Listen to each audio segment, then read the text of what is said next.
as far as the army were concerned, any escaping slaves who tried to attach themselves to the army were just an encumbrance in general.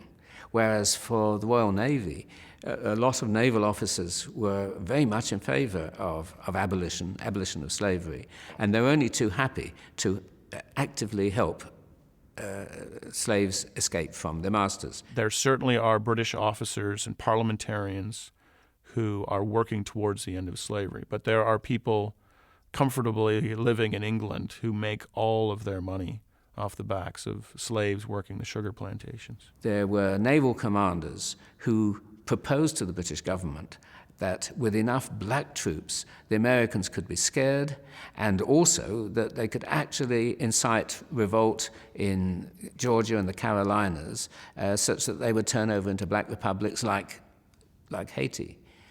But the British government refused all such suggestions because of the inevitable damage there would be in the West Indies that would have gone up in flames if there'd been any such slave insurrection in the United States. Charge! Bayonets! Huzzah! It's now estimated that over 4,000 people, refugee slaves, made their way to British ships or to posts that the British controlled for short periods of time. So many come aboard these British warships that they actually form companies of Colonial Marines. There was a history of this same involvement in 1770s when they had the initial American Revolution. So this whole promise by the British of offering freedom to slaves is an old story on the Chesapeake. It started with the Ethiopian troops that were enlisted during the War of 1776, and it carried forth. They proved to be, of course, very enthusiastic. They were very careful. They knew that if they were caught, they'd be executed, unlike British Marines, who would simply be treated as prisoners of war.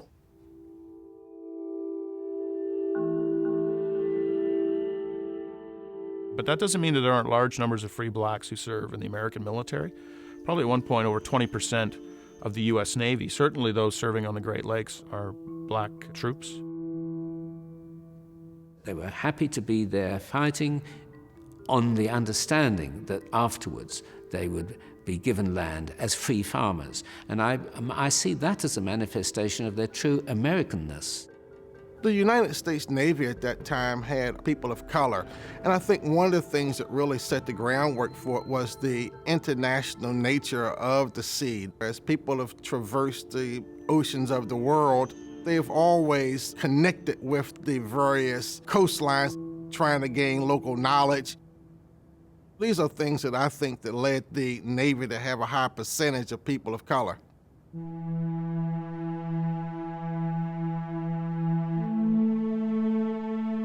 The U.S. government saw the blacks who left were taken, and this property was valuable. And at the end of the war, the United States government asked to be compensated because these are property, and the British don't pay. They don't give the slaves back, they don't pay up. They're already moving towards the abolition of slavery, and they're not interested in the property rights of American planters. The Corps of Colonial Marines were taken to Trinidad, where they were disbanded on the 20th of August, 1816, in the south of the island, in very rich soil. They were each given 16 acres of land.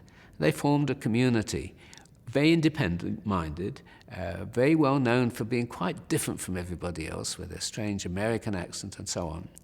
And the community still relishes its origins in America. They're known as the Mericans. Some of the slaves that actually took up the offer of the British were promised freedom in Nova Scotia, Halifax, in North America.